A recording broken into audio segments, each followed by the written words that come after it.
During the late afternoon of January 12th in 2010, a massive 7.0 magnitude earthquake occurred off the coast of Haiti. Over the next 2 weeks, there were more than 52 aftershocks measuring 4.5 in magnitude or greater. And the impact of the quake was massive. 3 million people were affected, 316,000 people died, 300,000 people were injured, and more than 1 million people were homeless.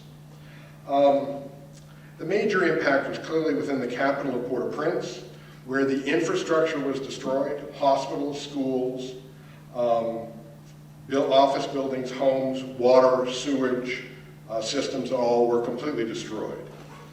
Obviously, the very first issue comes down to a response that has to focus on basic needs, to help and protect people, to help in terms of their living, to restore basic services, medical issues, sanitation issues, and housing. But after a short while, it becomes very important, and it's realized by an awful lot of people, that we have to focus also upon heritage, on the physical heritage, because these are the symbols of Haiti's rich and important culture. These had been destroyed and were continuing to be lost. And we need to think about the future in terms of this heritage, because this is the stuff that represents what Haiti is, who Haiti is, in terms of their identity and their culture as it moves forward into the future. The Smithsonian Institution, along with other entities in the United States and in Haiti, started a program entitled Haiti's Cultural Recovery Project, which has been going on for the past several years. Its purpose was to rescue, recover, safeguard, and help restore Haitian artwork, artifacts, documents, media, and architectural features damaged and endangered by the earthquake and its aftermath, as well as train Haitians in conservation and collections management, so they could take on that responsibility in the years ahead. Our speaker this evening, Richard Kurin, was the head of this project, and he is the Undersecretary for History, Art, and Culture. As Undersecretary, he is responsible for most of the Smithsonian museums, many centers, and a variety of national programs. For many years, he directed the Smithsonian Center for Folklife and Cultural Heritage. He is a cultural anthropologist with a PhD from the University of Chicago. He is the author of several books, including The Hope Diamond, The Legendary History of a Cursed Gem from 2006, and Reflections of a Cultural Broker, A View from the Smithsonian. So it's a great pleasure today to welcome Richard Kurin to speak about saving Haiti's heritage. Richard.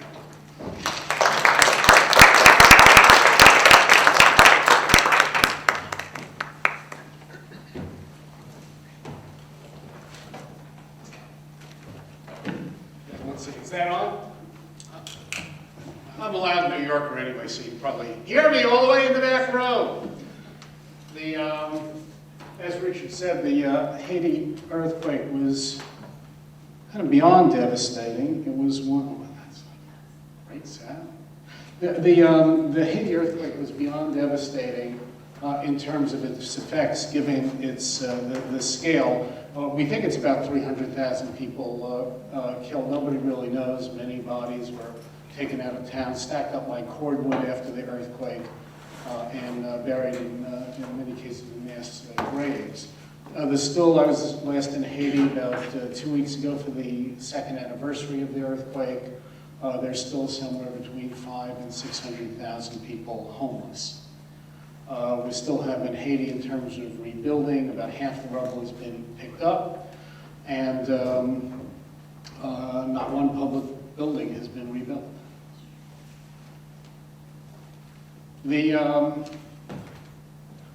The earthquake, as Richard said, was centered in the Port-au-Prince area, and even though it was only a 7.0 earthquake, it was very close to the surface, and it had tremendous damage. And there had been earthquakes before in Port-au-Prince long ago, in the mid-1700s, actually. But the city had really been overpopulated. A few decades ago, there were a few 100,000 people living in Port-au-Prince. These days, there are about 3 million people living in this greater area. So really overpopulated. How many people here have been to Haiti, Port-au-Prince? Anybody? Yes.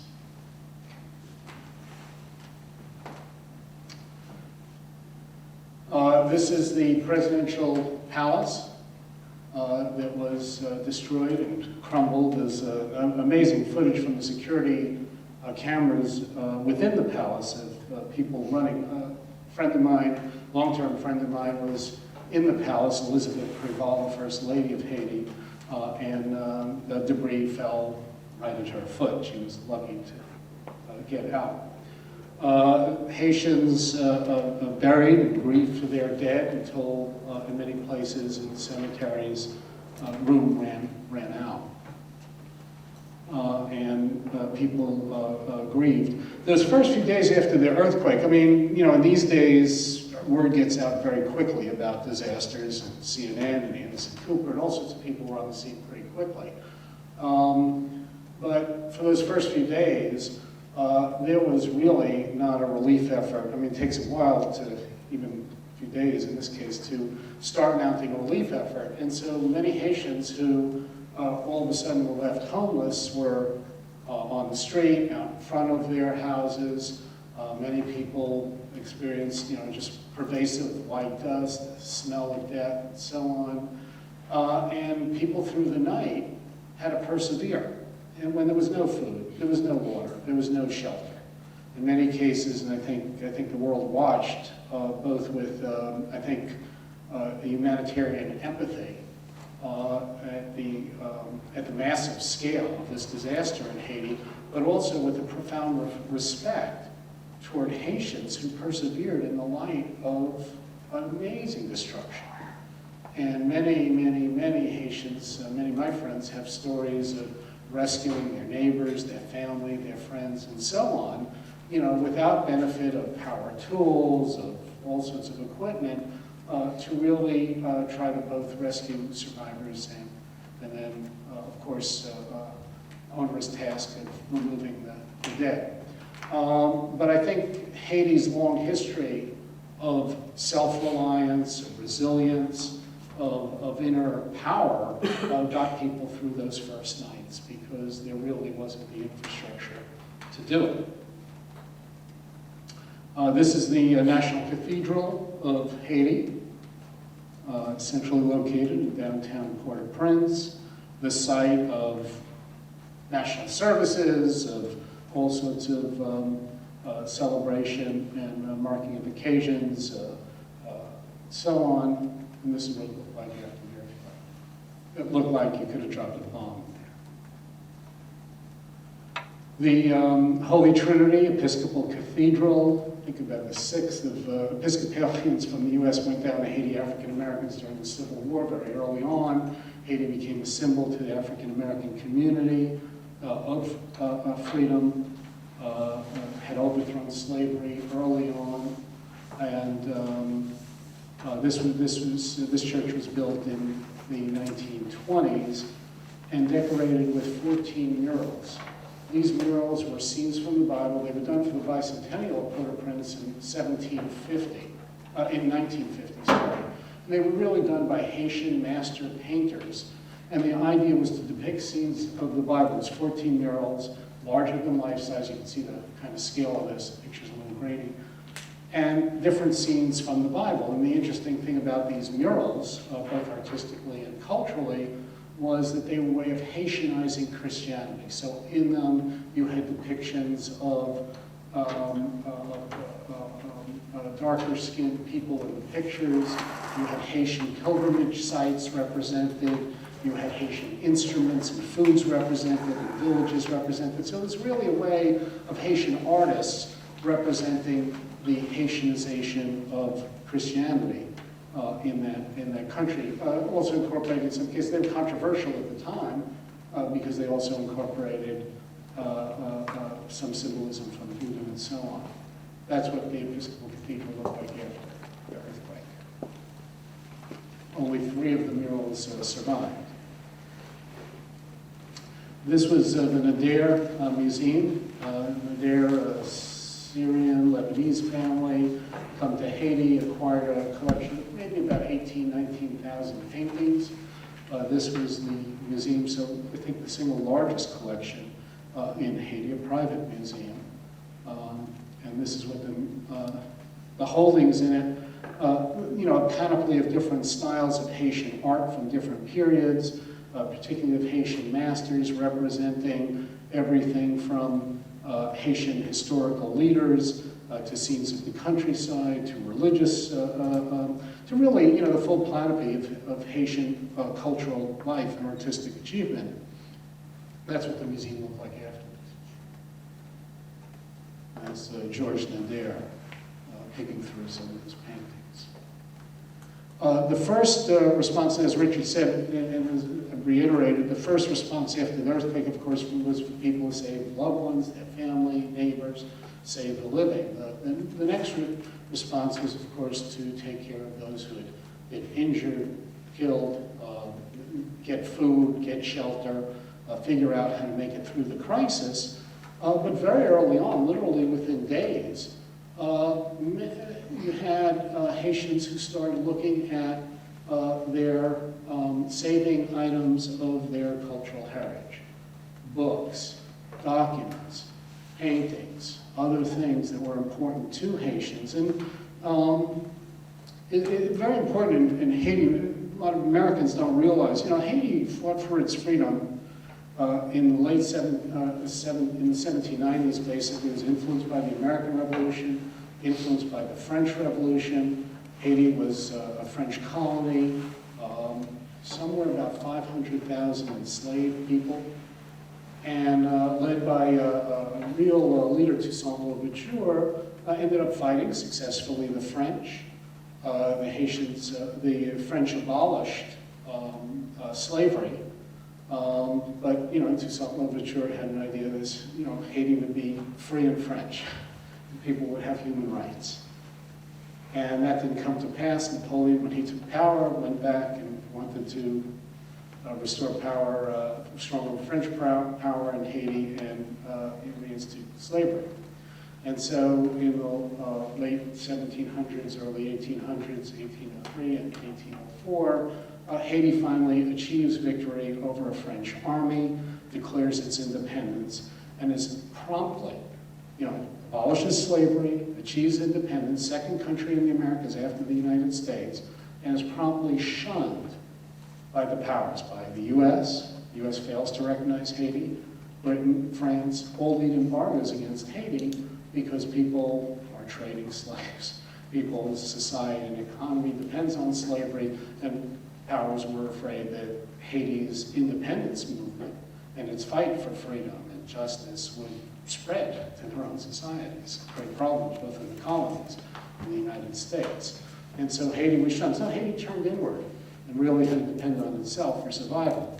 The symbols of that aspect of Haitian identity, the things that made Haitian Haitian, the documents from that era, the representation through paintings of that era, even later day murals and other things, all bespeak, certainly the Citadel, a World Heritage Site in the north, bespeak of that battle for Haitian independence and freedom. So Haitians are very proud of their cultural heritage and what it means to them as a people. So people went to save it. And they went to save their historical heritage as well as even more contemporary forms of heritage. This is the music school at the Episcopal Cathedral compound. Here you see that building, listing and about to go. And yet and 200 people died here in this building. And yet you see there's people inside throwing down instruments to save the instruments so that children can play it. Haitians are irrepressibly, sounds like a stereotype, and people in Haiti are irrepressibly creative.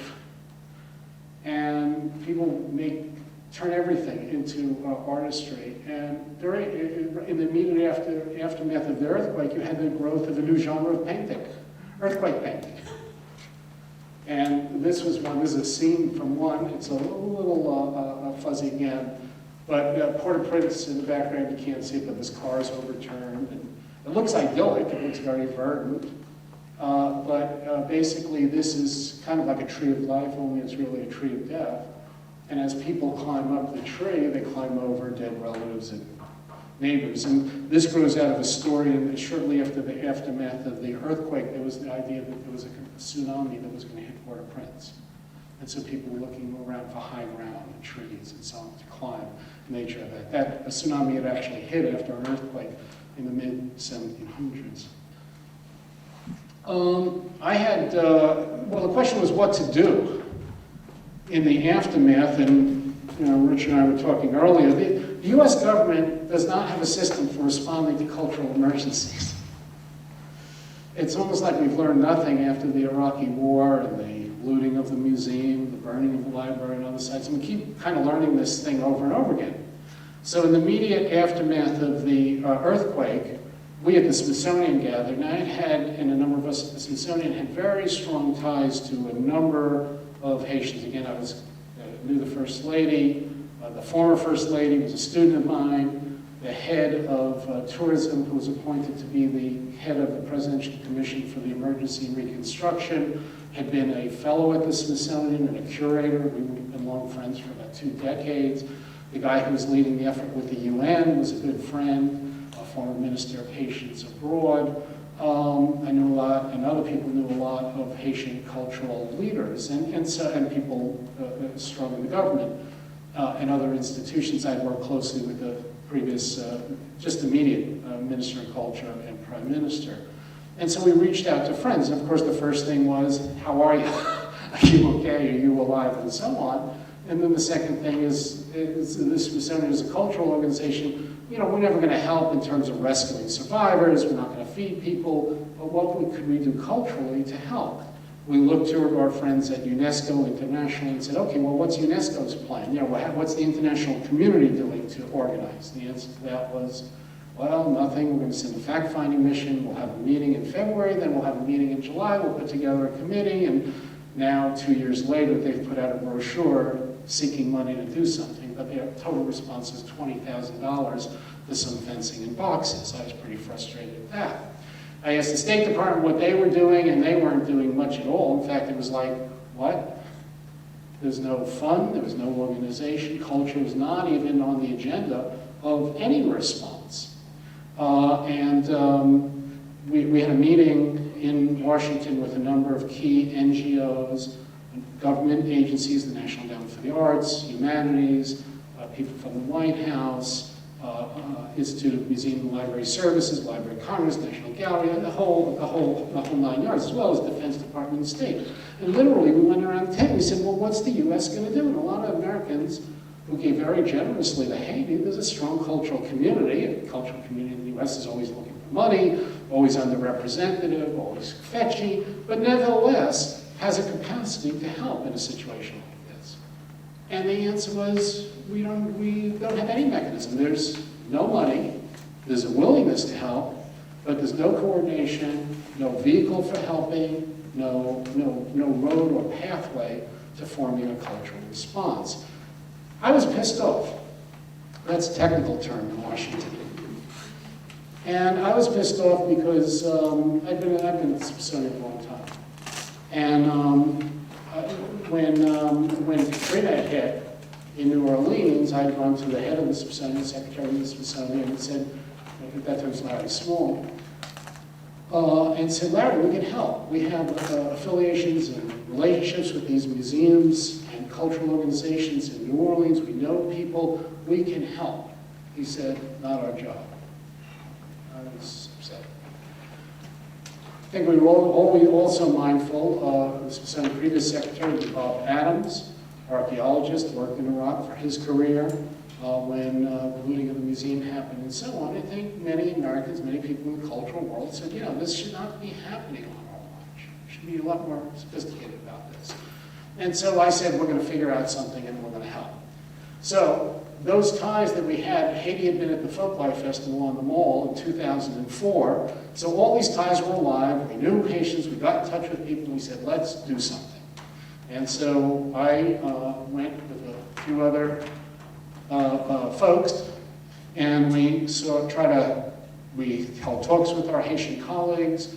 Once email was back up, and telephone, and all sorts of means to try to figure out what we could do.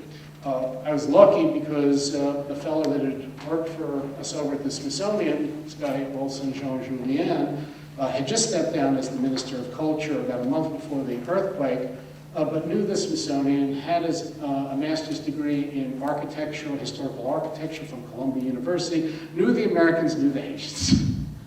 Great bridge guy, very practical in terms of getting stuff done. Said, Olson, we gotta figure this out. We gotta do something here. And Olson agreed to work on the project. Another key person was this lady here, Kurin Wegner. She's the president of something called the U.S. Committee for the Blue Shield. She formed that. She had been in the military. She'd been a colonel in the military in Iraq. And she was called in after the looting of the Iraqi museum. It was her job to try to get stuff back, to get that museum back in shape, and get the U.S. responding to that. So Corey now is a decorative arts curator of all things at the Minneapolis Institute of the Arts, but very active internationally in cultural heritage, particularly in times of warfare. She knows the military. She gives courses to people at National Defense University. She's able to advise the military on both our obligations as well as what we might do to help in cultural situations. So we started working with various cultural figures. This is George Carvington. He has a library of about 8,000 books, historical volumes that document Haiti's history going back to the early 1900s, and figuring out what we could do to help people and work with them. And so a lot of strategy sessions. We brought in the American Institute for Conservation of Historic and Artistic Works. Interestingly enough, after Katrina, the Institute of Museum and Library Services had trained about 100 people in emergency response that they ended up sending to New Orleans and the Gulf Coast in the United States and figuring out, how does a conservator work outside like a museum, like in rubble, in situations with military and bulldozers and all this stuff. To help. So we were able to get them on board and start putting together a project and doing a segment. They're known as AIC CERT teams, assessing various sites and putting together a project. And so finally, after wrangling around for about 6 weeks after the earthquake, we were able to really do that. The thing that made it happen, there was still no money. And again, I was talking to Richard at the beginning, there's no US fund for this, zero. So I had to argue with the State Department to figure out how to do it. I met with the Fellowship Center, worked with Haitian colleagues, worked with Haitian public and private cultural institutions, hire Haitian teams, train Haitians in conservation methods, have US volunteers go down and run an active operational center and really take care of and treat tens and tens of thousands of items, as well as work at particular sites in Haiti, in some cases to dig stuff out of rubble or save stuff off walls and so on. So when I went down to Haiti and talked to General Keane, the US military, they had like tents, and porta-johns, and generators, and portable showers, and vehicles. And I said, well, General Keane, why don't you just give me your stuff? And he said, I'd like to do that, but I need an order from somebody. Somebody has to tell me that culture is important, that it's part of our mission, because it's not defined as our humanitarian mission. And by the way, I'm leaving Haiti, so maybe you can have this stuff. He was all for it. So as an anthropologist, it was a little jarring to hear that culture, that's somehow saving culture, especially when it's so important to people, was not humanitarian. I kind of thought in Anthro 101 you learned that culture makes us human. Here it wasn't worth much of anything. So I was trying to figure this out. I talked to the USAID folks as well down in Haiti, my colleagues in USAID. And USAID had a program at that point, right after the earthquake. It was paying people $5 a day to shovel rubble. There was so much rubble in Haiti. Super Bowls and Super Bowls full of rubble. Couldn't get down the street, neighborhoods blocked up, rubble everywhere. And so the US government was paying people $5 a day, Haitians, to shovel rubble. So I said, well, maybe I can use some of that money. Maybe they'll give me $5 a day to shovel cultural rubble. Rubble from a historic church that we might want to save. The US government would not give me $5, would not let me use that money for that purpose. They wanted to throw away rubble, not save it. Cultural rubble was worth less than other detritus. Anyway, it was very frustrating, as you can imagine, and so I came back, and it's just one of those quirky things you get when you work for the Smithsonian. Sometimes things go in your favor. The day I came back from Haiti, Mrs. Obama was dedicating her inaugural dress to the Smithsonian. We have a tradition of getting First Ladies' dresses. And so the secretary, Wayne Clough, I were able to talk to Mrs. Obama and say, here's the situation in Haiti. We'd like to mount an effort, and we'd like to help save Haiti's cultural heritage. Will you help us? Because the military can't unless it gets an order, and the State Department has absolutely no interest. There's no money. There's no will. And here we are going to watch yet again a very rich, centuries-old cultural heritage die in the road. She agreed. Turns out Mrs. Preval was visiting the same day. And so we ended up with a cabal of the First Ladies, at least they got it. And they said, let's get everybody in line to do it. And they got people to hop to and help this out. And so we were able to then put people together. So the Secretary of the Smithsonian, the Minister of Culture of Haiti, Patrick de la Tour, who's heading the Emergency Commission, the head of the National Library of Haiti, Jim Leach, who heads the National Endowment for the Humanities, Marcia Simmel, who heads into Museum Library Services, Rockwell Landsman from NEA, Rachel Goslins from the White House, the President's Committee for the Arts and Humanities. Now, I needed one thing to make this work. Aside from people agreeing to let us do it, to agreeing to help us out, to maybe getting us government support, I needed money. And I needed money right away. And again, the U.S. has no ready fund to do it. Congress was not going to meet and pass money for a Haiti appropriations bill until it ended up July, months away. Haiti's rainy season was coming. Where would we get money? In this one, we looked at again from the President's Committee. The co-chair of that is this lady, Margot Lyon, a Broadway producer. She knew folks on Broadway and the Broadway theater. She went to them, and Broadway had raised some money for Haiti relief. They didn't want to give it to general relief because it wasn't that much money, and they really wanted a director. They were arts people. They were culture people. They wanted to go to arts and culture. They needed a project. What was lovely about this, and so we took them down to Haiti. Take a look. In New York after 9/11, which was New York's catastrophe, after 9/11, it was very important to get Broadway back open again. Getting Broadway open was very important to Mayor Giuliani. It was very important to the people of New York. It showed the culture was alive and robust. And they looked at Haiti and they said, you know, we understand. Theater to New York after 9/11 is like art and culture to Haiti after the earthquake. You can have our money. And so they basically put money into the project to make it happen. So we were off and running.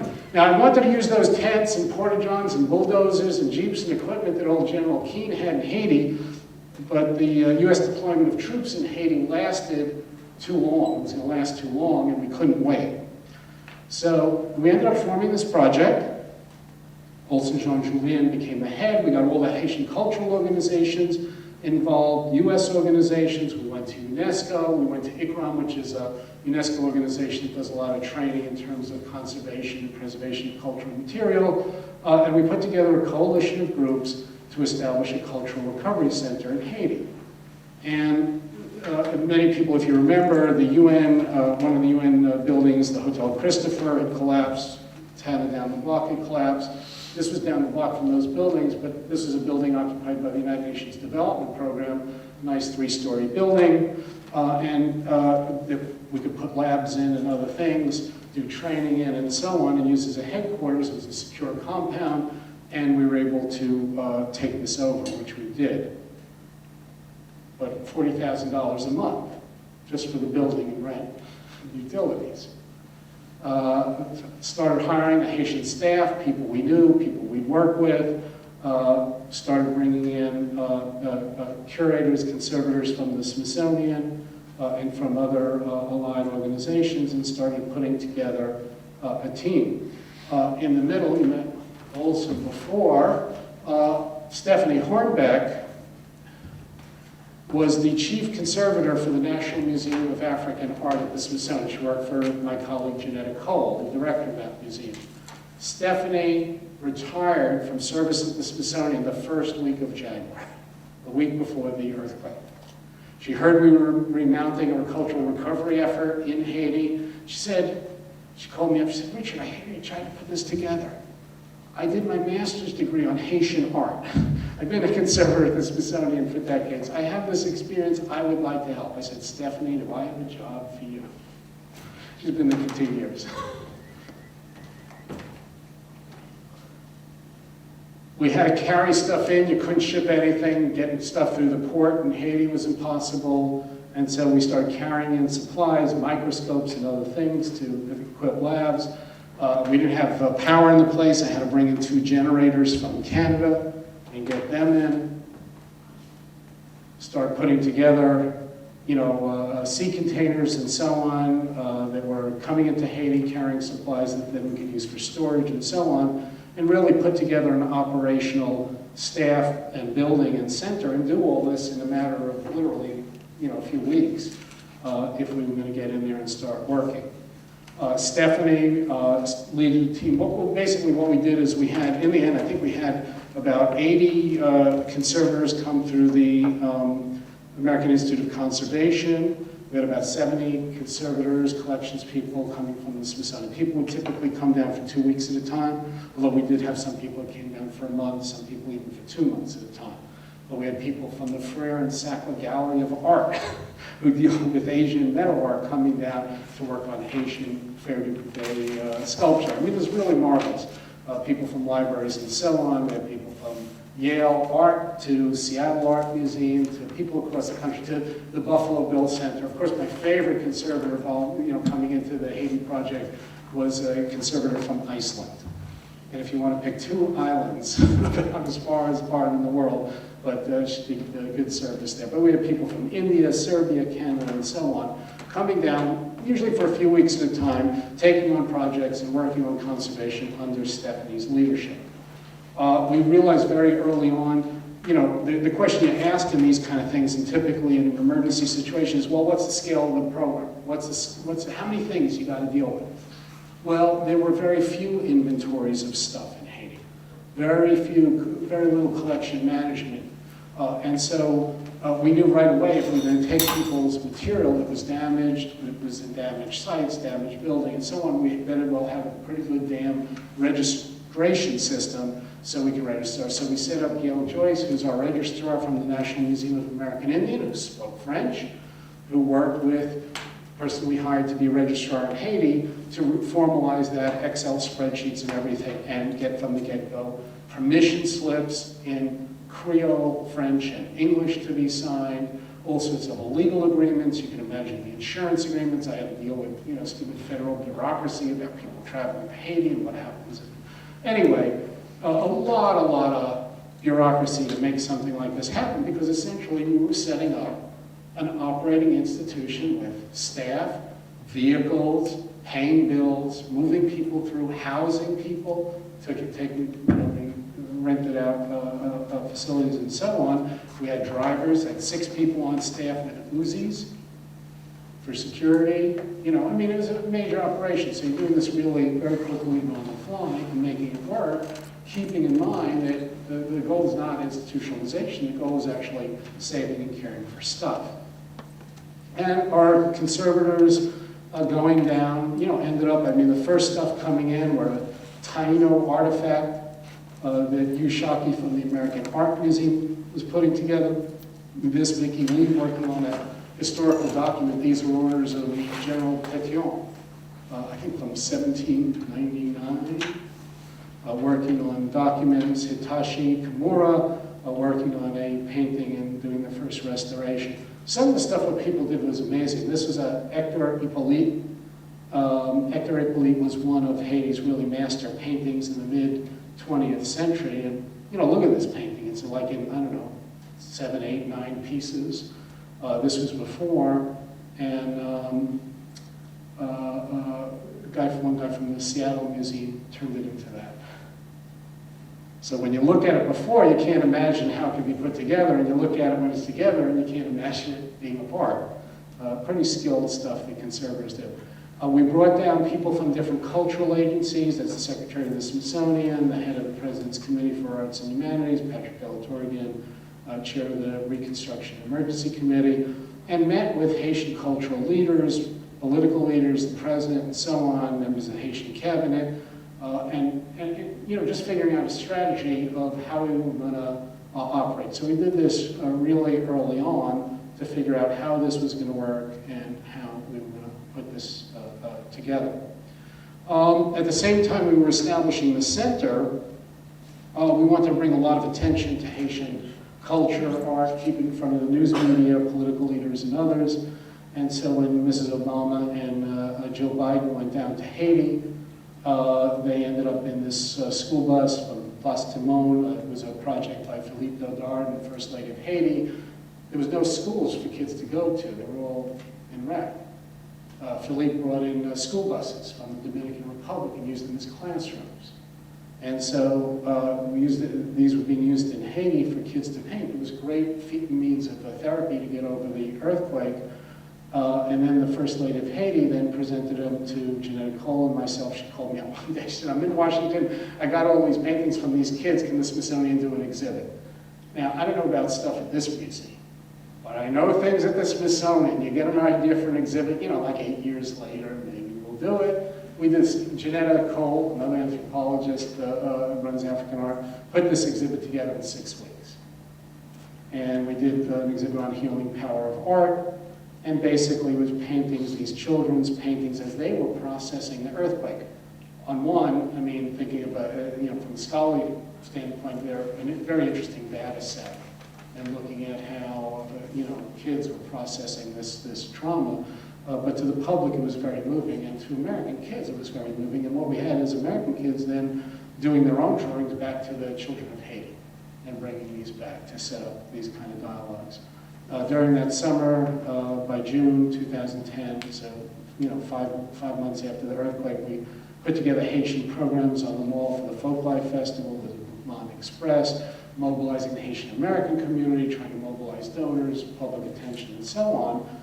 And also sell. You know, one of the ideas that we did very quickly, Smithsonian bought, and this is more in the realm of intangible heritage, I guess, than historic artifacts.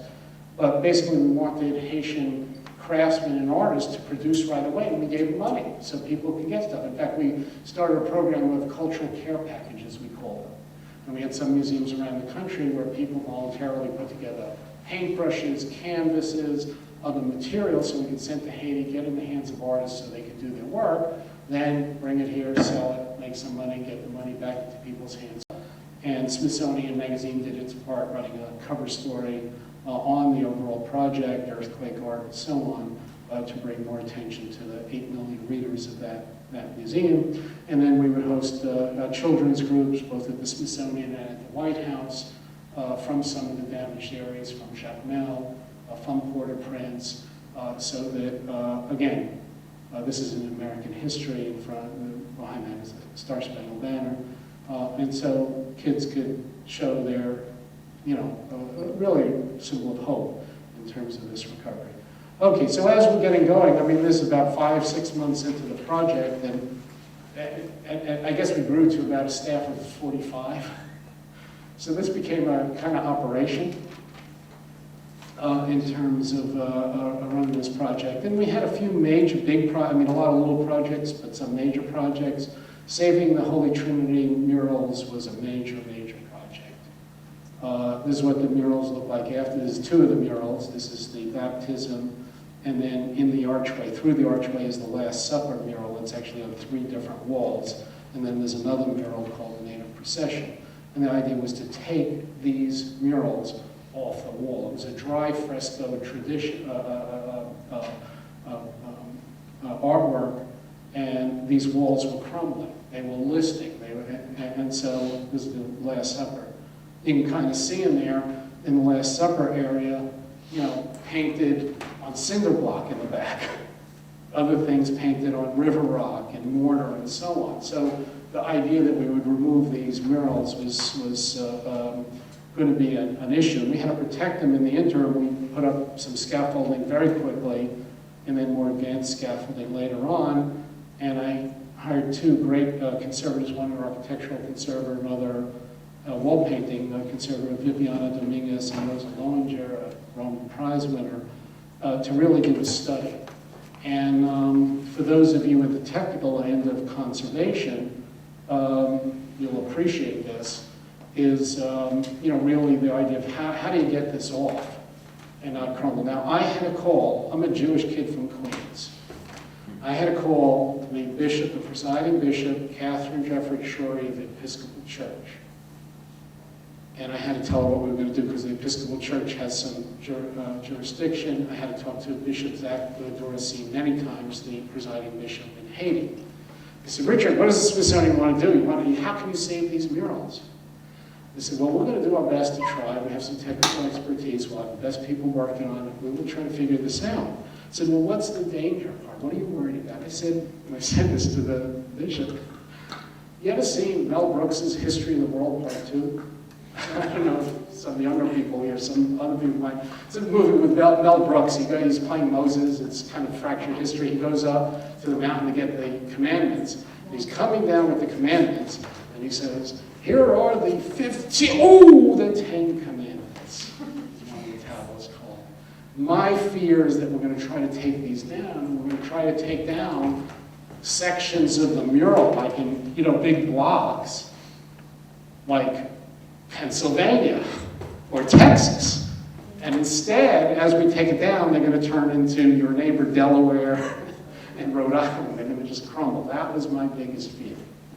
And we had to be very upfront with the Episcopal Church. We're dealing with somebody else's treasures. But these walls were tilting. They were definitely going to fall. They were exposed to the elements, rainy season winds. They were getting bleached out. Salts were getting in them. They were in really rough shape. So we had to devise a strategy for how to take them down. First, we really had to buttress the walls and build scaffolding. So you see about, kind of 4 stories there in terms of putting this together and getting that engineered and doing it. And again, there's Viviana and Patrick. And the issue was, kind of pretty elaborately how to figure out how to get these off the wall, take them down, and keep them safe. And it involved first drawing and photographing the walls in great detail. This is basically the map of the jigsaw puzzle of how to do it, trying to avoid basically looking at natural breaks in some places to figure out how to cut the murals in other places where on cinder block we'd have to saw through, but nobody wanted to saw through faces. So how to do that and come up with a numbering and grid system and so on, and also mindful of how to put these things back together. A lot of cleaning of them before we were able to take them down. And then the tricky part, how to keep them together so we didn't, we got Pennsylvania and Texas, not Rhode Island and Delaware in terms of the size of pieces. And the conservators came up with the idea of putting a facing on. And in this, just think if you're going to do this and create some surface tension, if you put Scotch tape over them and then try to chip the murals off, the Scotch tape would help hold them together. However, the problem with Scotch tape, of course, is once you took them down, you pulled up the Scotch tape and there would be no more paint because it will come off. The other way is if you use something with the tension of, let's say, a yellow sticky, well, that won't provide enough surface tension to really hold it together. So we had to come up, so the Smithsonian, the Material Culture, Conservation Institute at the Smithsonian, the Getty Institute worked to come up with a compound, so we had to test the different paints used on the murals. Now we were lucky, we had Profit Defoe, one of Haiti's leading artists, who had actually painted one of these paintings. We said, Profit, do you remember what you used? Now he's 87, 88 years old. He did this painting in 1950. He said, what did you have for dinner in 1950? But he actually remembered it was an egg-based tempera paint. We tested stuff. There were different paints used in different murals and different parts of the mural. But we needed to test the paint, so we needed, if we applied an adhesive, something that would give it surface tension, but when we pulled it off, would not pull off the paint. Coming up with a chemical compound to do that. We did. So we came up with chemical compounds to do that, put on a facing material, put on an adhesive, and then in some cases used, you see these wooden structures to give it more kind of like an exoskeleton, to give it some more support when they came off, and literally had to pry these things and chisel them off and cut them off piece by piece by piece. There you see a good example. You know, this is really the mural, and you're kind of like peeling it off the wall. And this grid work is basically pasted to the facing material on which you have an adhesive, so using that kind of as a skeleton to hold the piece so it doesn't crumble. Again, complicated, tough work, but piece by piece, the murals came down. And once they did, of course, the Haitians wanted the last thing to come down to be the face of Jesus, which it appropriately was. And once the pieces came down, then it was a matter of filling in the micro cracks caused by the earthquake and the damage so that they would have a solid backing, because they were all cracked up and in pretty bad shape. So cracks had to be filled and so on, so that they could then be stored. So there's the murals. They're all down, all three. We saved them all. We didn't lose anything. And the murals are in 142 pieces. And one day when the Episcopal authorities raised the money and rebuilt the church, well, that's the team that did it, the dream team we call them. And we had on that Haitian artists, we had some Haitian physical scientists and chemists and others working on it, and Rosa and Viviana to do that project. And we've now saved them, and then one day as they come up with plans, right now they're in a fundraising drive to rebuild the Episcopal church and the music school and the complex, and we're discussing how these murals can be rebuilt, reinstalled, whether in a memorial garden, whether as part of the new wall structure of the church, or freestanding, so that Haitians and others can indeed enjoy these wonderful masterworks that represent this important way of, Haitianization of Christianity. Another big project was at the Centre Art, which was a center of artistic creation, galleries, workshops, and so on. You see paintings just hanging there.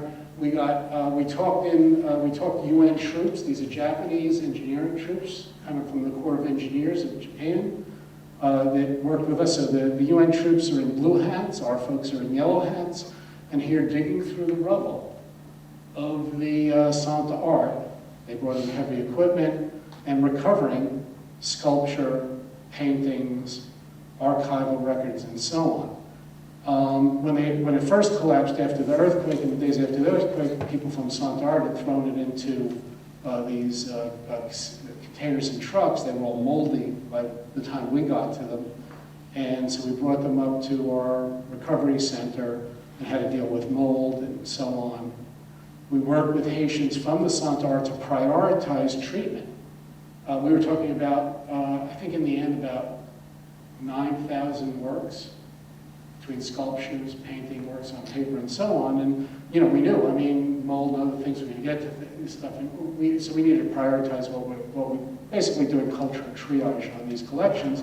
And as you can see, we actually had like about an 18-person team of Haitians and Smithsonian and other conservators coming in and really moving through this collection of thousands and thousands of items to get them cleaned up and so on. And now they've been cleaned up, they've been treated, cataloged, digital photos of everything, paperwork stored in materials and storage containers we brought in, paintings and sculptures saved, and so we've also worked a lot on library, archival, and other collections. The National Library wasn't so much damaged by the earthquake, but its materials were badly stored and treated even before the earthquake, and the earthquake just exacerbated issues. So we cleaned up more than 21,000 rare books, historical documents. Some people who know Haiti will know the Layman Voodoo collection, marvelous collection, I think probably the world's best collection, about 3,000 rare artifacts. Still nothing was really damaged by the earthquake. The collection just wasn't cared for all those years, was dusty, sooty, insect infestation, and so on.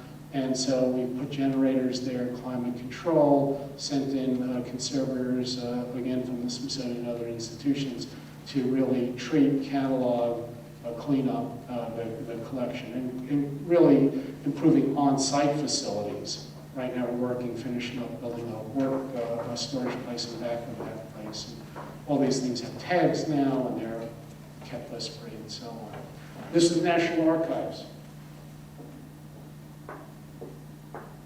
It's a sobering image. And these records, the historical records from the archives, are really talking about, more than 200 years of documentation of Haitian life, economy, society, and so on.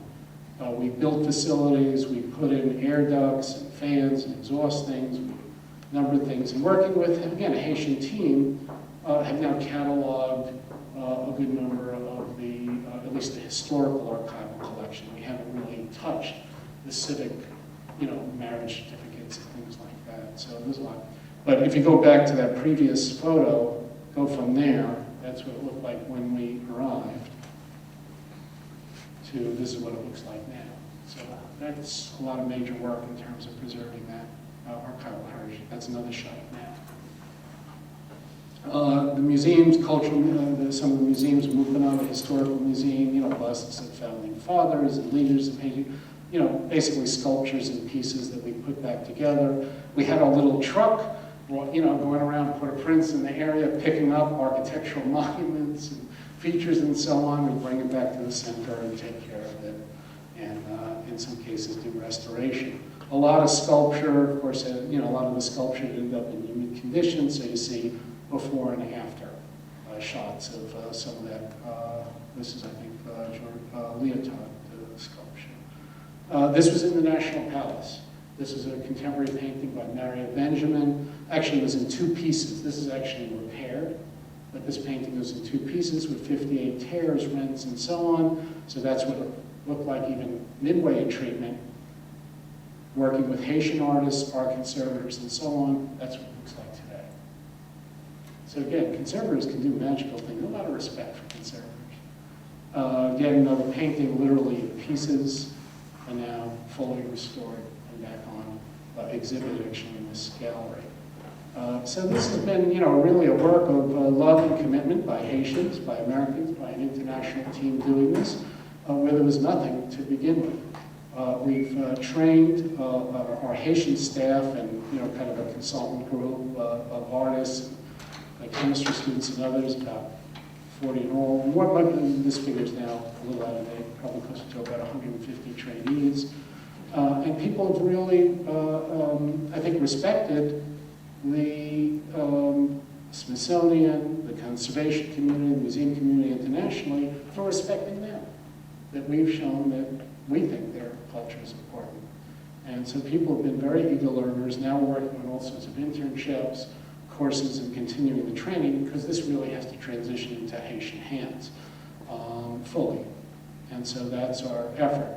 Not everything has been a success. That National Cathedral I showed you, the stained glass somehow survived the earthquake. Amazingly, everything else collapsed, stained glass survived. Who would think that?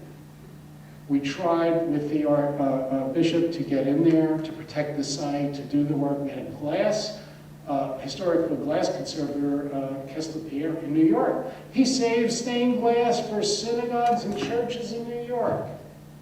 We sent him down, he scoped out, came up with a project plan for doing this, could not get permission. Finally, when we did get permission, the stained glass was looted. Some of it showed up on eBay. Other of the glass was just looted so people could get at the lead. The glass just cast aside. This is kind of like a Mad Max picture of people working on sawing up some of the steel girders of the church. Another failure, the Bureau of Ethnology.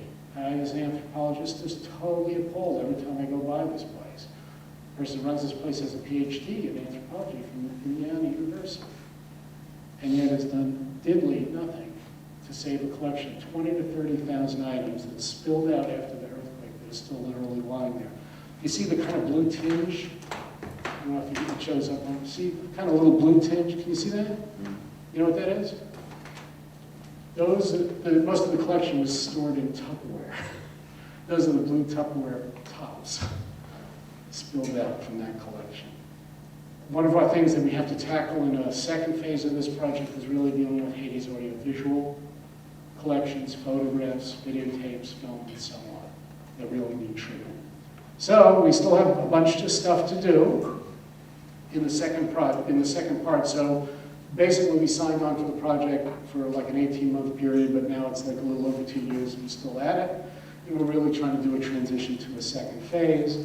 We're trying to leave that old UN building, not the old UN building, but a very good UN building that we've been headquarters in. I can't afford $40,000 a month rent. And so we're packing up all the stuff. We've returned it to its owners and cataloged and turning over inventories and digital records. People don't have places to return it to, so we're building them. So at the church, we're building this structure. We actually finished building this structure so we can return and store the murals at the church because they own the murals. We're working on a similar structure at the Santa Art so people can have their materials back with them. And the government has given us this lovely gingerbread house right next to the presidential palace as a new headquarters for the project. You look at it like that, it looks great. It's built in the late 1880s. Wonderful gingerbread structure. Of course, when you look at it back, it looks kind of a fixer-upper. But it gives us a good challenge of how to do historical restoration because there are several hundred gingerbread structures, both in Port-au-Prince and also in Jacmel. And if we can come up with an economic way and help Haitians set standards for doing that, I think we'll make some other headway. So we realized we couldn't occupy the new headquarters that had been given to us by the Haitian government, so we started building a new structure, a temporary structure next to it, and that's just when I was there 2 weeks ago, that's just about done, that's now done. So that'll be a kind of temporary headquarters as we rebuild that and continue to train. And our idea is to offer advanced training to Haitian students, people who are on the project. Some of them will have internships at the Smithsonian, some will go to Yale, some will go to the Buffalo Bill Heritage Center, some will go all over the country so that they can keep up their advanced training. Because again, in the end, over the long haul for the next generation and forever, Haitian culture is going to be in Haitian hands. There's a book about the project I just wrote last month, so I have a few copies here if people were interested in buying it. Every single dollar of your purchase goes to the project. You need it. And as I say, it's not often that you can help, say that you've truly helped save a culture. And, I've been around, I've been an anthropologist for a few decades now, so I have a healthy cynicism for that stuff. And it isn't every day that you can really help, really say that you've helped save somebody's cultural heritage and help, I think, in art.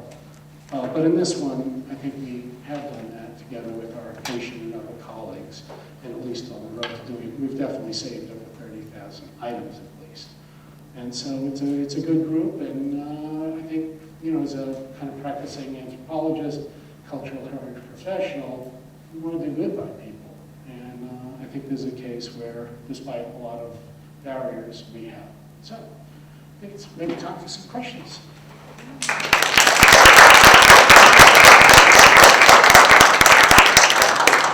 Yes? To what degree was the looting, to what degree did looting really take away some of the artifacts and everything? I gotta say, not much. I mean, I think there was a lot of stereotypic issues about, looting. And there were some attempted looting from the Santa Art, but it was pretty well controlled. And at the murals, none, because you had to carry around a wall. At some of the other places, people locked down. At the Nader Gallery, I mean, forget it, it just totally collapsed. And George got a fence up pretty quickly. I'd say it was pretty minor. The place where it happened was really at the National Cathedral. And again, it was people going after the things that we would not expect. I mean, like the lead. People were not after the glass. They were throwing the glass away. I mean, you did see a few pieces of glass, and it was something like $5 a piece, and you could buy something on eBay. But it was really very small. People were throwing away the glass. They wanted the lead, melted down itself. But I think looting is overstated.